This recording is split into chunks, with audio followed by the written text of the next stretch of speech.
Dans la mer Méditerranée, il se passe quelque chose dont la plupart des gens n'ont pas la moindre idée.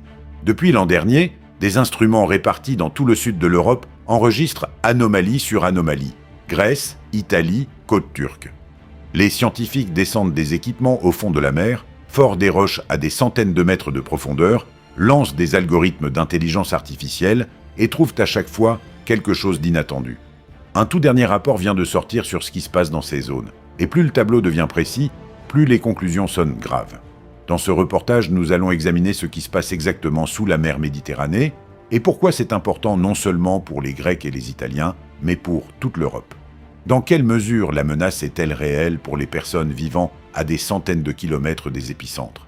Est-il vrai que sous de célèbres stations balnéaires se cachent des systèmes magmatiques capables de changer la vie d'un continent entier? Et en quoi la Méditerranée est-elle, sous cet angle, plus dangereuse que ce fameux panache sibérien dont Internet nous fait peur? Quelque chose se passe sous la mer Méditerranée, et les scientifiques le disent ouvertement. Depuis le début de l'année 2025, les sismologues de toute l'Europe enregistrent une croissance anormale de l'activité en plusieurs points de la région simultanément. Grèce, Italie, côte turque. Les données se mettent à jour en temps réel, et les chiffres ne rassurent pas. Voici quelques données récentes, pour ceux qui n'auraient pas suivi l'actualité de cette région. Sous la mer Égée, quelque chose a commencé que les géologues peinent à nommer. Dans la zone des îles grecques, près de 30 000 événements sismiques ont été enregistrés, soit environ un événement toutes les 1 minute et demie. L'Université d'Athènes déclare « Une telle intensité dans cette région n'a jamais été observée dans toute l'histoire des mesures instrumentales. » Le gouvernement grec instaure un régime d'état d'urgence. Presque simultanément, à 1,5 km à l'ouest sur le littoral italien près de Naples, d'autres phénomènes étranges se produisent. Le sol y monte lentement, mais sans s'arrêter. Et le rythme ne ralentit pas. Depuis 2020, plus de 20 000 tremblements de terre ont été enregistrés sous ce secteur. Le 20 mai 2024 s'est produit le plus puissant jamais instrumentalement enregistré ici. Plusieurs dizaines de bâtiments ont dû être évacués en urgence. Et pourtant, Naples, 3e ville d'Italie, est juste à côté. Et il y a encore un troisième objet dont on parle peu ouvertement. Dans la mer Tyrrhénienne, à environ 175 km au sud de Naples, au fond de la mer, gît un volcan plus grand que l'Etna. La plupart des gens n'en ont jamais entendu parler. 3 zones d'activité accrues, le tout dans les limites d'une seule et même mer, dans une région où vivent des centaines de millions de personnes. Ce qui s'y passe exactement, les scientifiques commencent seulement à le comprendre maintenant, et ce qu'ils ont trouvé a changé l'évaluation des risques pour toute l'Europe. Mais pour y voir clair, il faut d'abord comprendre une chose. La plupart des gens, quand ils entendent le mot volcan, imaginent une montagne avec de la fumée et de la lave. Mais sous la mer Méditerranée, c'est une toute autre mécanique qui est à l'œuvre.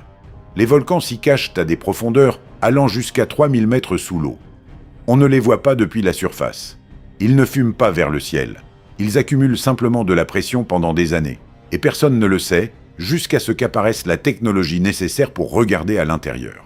Une équipe de scientifiques de l'Imperial College de Londres a appliqué au volcan sous-marin Colombo, au large de Santorin, une méthode que personne n'avait jamais utilisée pour les volcans sous-marins de cette région. Depuis un navire spécial, des ondes sonores étaient envoyées dans l'eau. Ces ondes traversaient la roche et la vitesse à laquelle elles la traversaient permettait de comprendre ce qu'il y avait à l'intérieur. Ce que les scientifiques ont vu sur leur écran les a stupéfiés. À 2 à 4 km de profondeur se trouvait une immense chambre magmatique. Personne n'en savait rien. Elle n'avait jamais été répertoriée nulle part. Les scientifiques ont calculé que si ce rythme se maintenait en l'espace des 100 prochaines années, la chambre atteindrait un volume comparable à ce qui avait été éjecté lors de l'éruption de 1650. En d'autres termes, le volcan se recharge méthodiquement. Passons à l'Italie. Le tableau y est encore plus intéressant car il s'agit de 2 objets totalement différents, chacun méritant à lui seul une discussion approfondie. Le premier, bien sûr, ce sont les champs phlégréens. C'est une caldeira d'environ 15 km de diamètre, située directement à la périphérie ouest de Naples. Pas quelque part dans une zone éloignée, à proximité immédiate de la ville. À l'intérieur de la caldeira et tout autour vivent plus de 350 000 personnes. En comptant toute l'agglomération napolitaine, on parle d'une zone de plus de 3 millions d'habitants. Depuis 2005, la terre à l'intérieur de la caldeira se soulève. D'abord lentement, puis de plus en plus vite. Au cours des dernières décennies, plus de 50 000 tremblements de terre se sont produits sous la caldeira. Et ce, dans une zone où les bâtiments ont été construits selon les normes du siècle dernier ou sans aucune exigence parasismique. Une étude publiée dans la revue Science a répondu à une question que les scientifiques se posaient depuis longtemps. Que se passe-t-il exactement avec la roche au-dessus du réservoir magmatique ? La réponse était préoccupante. La roche se transforme. L'action prolongée des fluides chauds et la pression altèrent progressivement sa stabilité mécanique. Les scientifiques enregistrent les signes de ce processus précis, la dégradation progressive de la voûte au-dessus du réservoir magmatique. Cela ne signifie pas qu'une éruption est pour demain, mais cela signifie que le seuil à partir duquel le magma pourrait percer vers le haut baisse d'année en année. Et maintenant ce fameux deuxième objet, dont on ne parle presque jamais publiquement. Dans la mer Tyrrhénienne, à environ 175 km au sud de Naples, entre 450 et 3000 mètres de profondeur, se trouve le volcan Marsili. Longueur, 70 km. Largeur, 30 km. Superficie, plus de 2000 km². C'est le plus grand volcan d'Europe. Il est plus grand que l'Etna, et presque personne en dehors du monde scientifique n'en a jamais entendu parler. L'Institut national italien de géophysique et de volcanologie prévient « Les parois du volcan sont composées de roches instables et meubles. Sous le sommet se trouve un système hydrothermal actif et une chambre magmatique. Les pentes sont abruptes. Cette combinaison crée un scénario bien précis. L'effondrement d'une partie du flanc et la formation d'un tsunami. Des scientifiques de l'Université de Bologne ont alors simulé ce qui se passerait lors d'un tel effondrement. Le tsunami atteindrait les îles éoliennes en 10 minutes, les côtes de Calabre et de Sicile en 20 minutes. Dans le pire des scénarios, la hauteur de la vague au rivage pourrait atteindre 20 mètres. Et voici un détail fondamentalement important. En mer Méditerranée, il n'existe pas de système global d'alerte au tsunami d'origine volcanique. Les systèmes existants sont conçus pour les sources sismiques. 21 minutes, ce n'est pas le temps dont on dispose pour évacuer une ville côtière. C'est tout au plus le temps de courir jusqu'à un point élevé, à condition de savoir quoi faire. Et pendant que ce texte était en cours de préparation, de nouvelles données encore plus récentes sont apparues. 2 publications scientifiques ont ajouté de nouveaux éléments au tableau de la situation. Des scientifiques du JFZ et du GEOMAR ont publié une analyse finale détaillée de la crise sismique des derniers mois. Il s'est avéré qu'environ 300 millions de mètres cubes de magma ont remonté des profondeurs de la croûte et se sont solidifiés à environ 4 km sous le fond marin. C'est précisément ce mouvement qui a engendré des dizaines de milliers de tremblements de terre. C'est la première étude où le trajet du magma a été reconstitué avec une telle précision. Et c'est là qu'une question se pose. Pourquoi tout cela se produit-il précisément maintenant, précisément ici ? Et pourquoi les scientifiques accumulent-ils découvertes sur découvertes depuis 3 ans ? La mer Méditerranée est située à la jonction de plusieurs plaques tectoniques. La plaque africaine se déplace vers le nord et s'enfonce sous la plaque eurasiatique. Ce processus dure depuis des millions d'années, et c'est lui qui a créé tous les volcans de la région. La pression des plaques génère des zones dans la croûte où le magma s'accumule, remonte et cherche une sortie. Rien de nouveau dans cette mécanique. Mais quelque chose a changé ces dernières années, les capacités d'observation. Avant 2022, la plupart des volcans sous-marins de Méditerranée étaient bien moins bien surveillés que les volcans terrestres. Il est relativement simple d'installer un sismographe sur la terre ferme.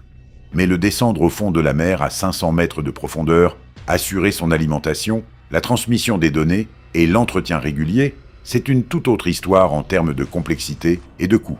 Au champ phlégréen, le tableau est similaire.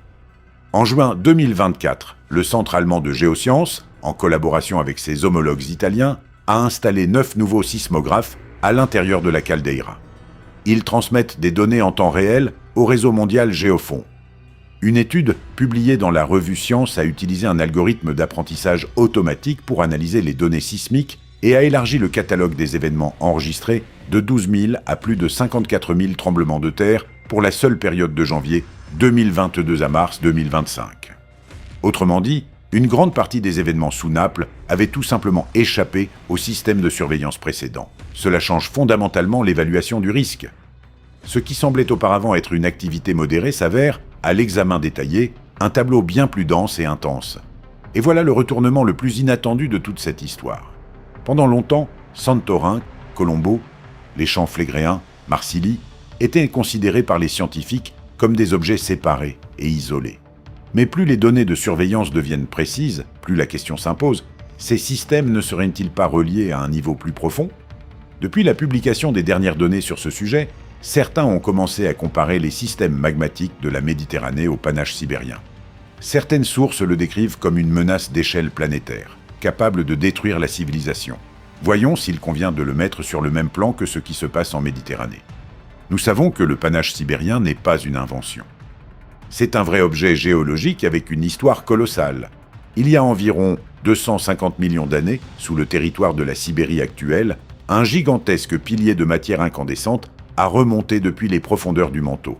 Les éruptions ont duré près de 2 millions d'années. Les conséquences de cet événement ont été catastrophiques. L'atmosphère s'est saturée de dioxyde de carbone et de composés toxiques du soufre. La température sur la planète a brusquement grimpé. Ce fut la plus grande extinction de masse du dernier demi-milliard d'années. Cela semble terrifiant. Mais voici le fait clé qu'il est important de comprendre. Ce panache a fait son temps depuis longtemps. Aucun signe d'un panache mantélique actif sous la Sibérie n'est actuellement enregistré. Aucune organisation géophysique n'a publié de données sur une menace d'éruption actuelle. En termes de potentiel d'impact, les trappes sibériens représentent une catastrophe planétaire.